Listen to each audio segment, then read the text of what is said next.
harus datang ke murid-murid Yesus. Harus datang, harus ada penyesat sesaman dengan Yesus yang datang kemudian menyesatkan murid-muridnya. Harus, wajib. Alhamdulillah, bukan kami. Karena kami tidak memakai nama Kristus di masjid, tidak memakai nama Mesias di masjid. Hanya orang-orang Kristen lah yang kemudian menggunakan nama Kristus Yesus, di mana Yesus menubuatkan bahwa mereka akan menggunakan namaku dan mereka akan menyesatkan banyak orang. Nah, gitu abang. Silakan. Tadi saya sempat buka Alkitab. Bible bang, Bible. Jangan pakai Alkitab. Ya. Di Injil Matius. Tadi saya menemukan kata itu. Pakai kata Bible bang, karena Bible lebih dulu daripada Alkitab. Alkitab itu belakangan. Jadi saya ingin baca ini singkat aja. Ini pengakuan Petrus. Setelah Yesus tiba di daerah Kaisarea, ini Matius 16 ayat 13. Anda bisa baca. Iya. Setelah Yesus tiba di daerah Kaisarea Filipi, ia bertanya kepada murid-murid, kata orang, siapakah anak manusia itu? Jawab mereka, ada yang mengatakan Yohanes Pembaptis, ada yang mengatakan Elia, dan ada pula yang mengatakan Yeremia atau salah seorang dari para nabi. Nah, jadi ketika Anda mengatakan, di dalam Islam itu juga mengakui Yesus adalah para nabi, ya. Nabi lah, nabi utusan Allah. Tetapi Yesus bertanya kepada Santo Petrus, tetapi apa katamu? Siapakah aku ini? Ya. Lalu Petrus menjawab, engkau adalah Mesias, anak Allah yang hidup. Lalu kata Yesus kepadanya, berbahagialah engkau William Supar, Petrus maksudnya, berbahagialah engkau Simon bin Yunus, sebab bukan manusia yang mengatakan itu kepadamu, melainkan Bapa-Ku yang di surga. Apakah Anda bisa mengerti itu kata-kata? Iya, ngerti lah bang. Jadi artinya dengan ucapan Yesus dan ucapan murid-muridnya termasuk Simon bahwa Yesus itu adalah Mesias, utusan Tuhan, iya, hamba Tuhan, itu udah jelas tuh.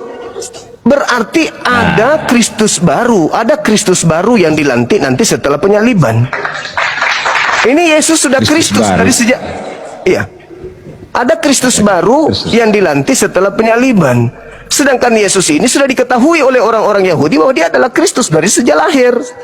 Siapakah aku ini menurut engkau, wahai Simon? Engkau adalah anak Allah, engkau adalah Mesias, anak Allah. Ya, benar. Nah, lalu siapa itu bang yang dilantik menjadi Kristus setelah penyaliban? Yang dilantik setelah penyaliban? Iya, siapa itu? Kisah Para Rasul 2 nomor 36. Jadi orang-orang Israel, orang-orang Yahudi harus tahu bahwa Yesus yang kau salibkan itu telah dijadikan menjadi Tuhan dan Kristus. Itu siapa itu? Bukankah orang-orang Yahudi sudah tahu bahwa pada hari ini telah lahir bagimu? Yang lahir ini adalah Kristus, kan? Terus kenapa ada Kristus baru setelah penyaliban? Di mana itu? Di kitab mana bahwa ada Kristus setelah penyaliban? Kisah Para Rasul. Saya pegang kata-kata ada. Di Alkitab mana bahwa Bible bang, Bible. Alkitab itu datang belakangan. Bible. Di dalam Kisah Para Rasul. Apakah sesuai dengan apa yang Anda katakan bahwa setelah penyaliban ada Kristus palsu? Ada Kristus baru. Terserah kalau Anda mengartikan palsu, ya itu derita. Ya, maksudnya ada tertulis benaran di Alkitab. Ada dong, banyak ya, coba, pun. Di kitab berapa? Kisah Para Rasul 2 nomor 36.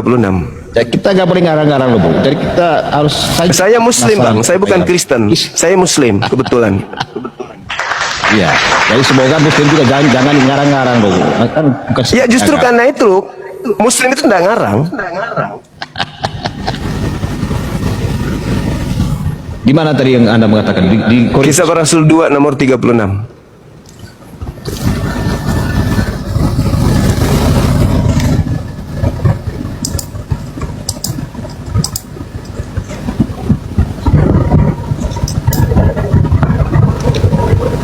Saya sedang ada teman yang barusan tadi yang turun. Bagus sekali kalau dua orang yang tamu keren.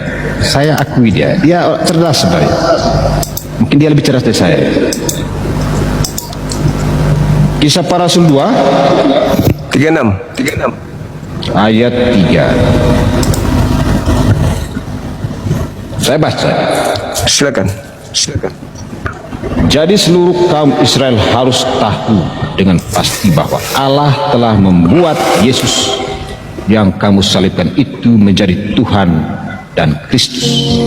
Wa idh qala Allah ya Isa ibn Maryam anta qulta lin-nasi ittakhiduni wa ummiya ilahaini min dunillah qala subhanaka ma yakunu li an aqula ma laysa li bihaq in kuntu qultuhu faqad alimta ta'lam ma fi nafsi wa la a'lam ma fi nafsik innaka anta 'allamul ghuyub. Dan ingatlah ketika Allah berfirman, wahai Isa putra Maryam, engkaukah yang mengatakan kepada orang-orang, jadikanlah aku dan ibuku sebagai dua Tuhan selain Allah? Isa menjawab, maha suci engkau, tidak patut bagiku mengatakan apa yang bukan hakku. Jika aku pernah mengatakannya, tentulah engkau telah mengetahuinya. Engkau mengetahui apa yang ada pada diriku, dan aku tidak mengetahui apa yang ada pada dirimu.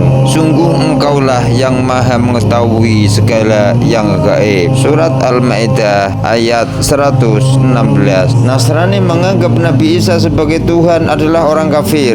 Kekafiran Nasrani merupakan perkara yang tidak tersamar. Namun oleh para penyatuan agama, kekafiran mereka dibuat kabur, sehingga ada orang Islam yang menganggap mereka sama dengan kaum muslimin. Berikut ini penjelasan dari Asy-Syaikh Muhammad Shalih Al-Utsaimin bahwa Yahudi dan Nasrani adalah kafir, sehingga seorang muslim tidak boleh memiliki sikap loyal kepada mereka sekalipun dalam hal memberi salam lebih dahulu. Ucapan tentang tidak bolehnya mengkafirkan Yahudi dan Nasrani dalam akidah Islam, Isa putra Maryam adalah hamba, nabi dan rasul Allah Ta'ala. Dia bukan anak Tuhan dan bukan Tuhan itu sendiri. Bahkan Allah Ta'ala telah membantah di banyak ayat bahwa dia menjadikan Isa sebagai putranya. Wa annahu ta'ala jaddu rabbana mattakhadha sahibatan wala walada. Dan bahwasanya maha tinggi kebesaran Tuhan kami, dia tidak beristri dan tidak pula beranak. Surat Al-Jin 72.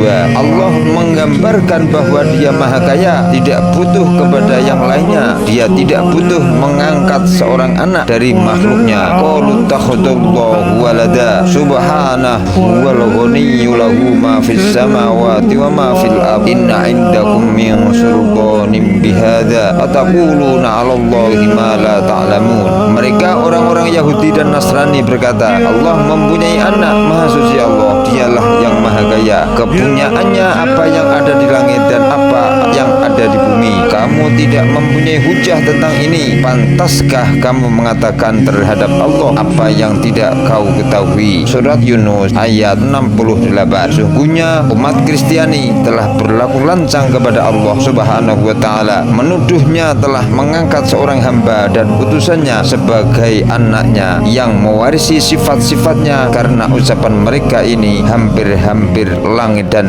bumi pecah.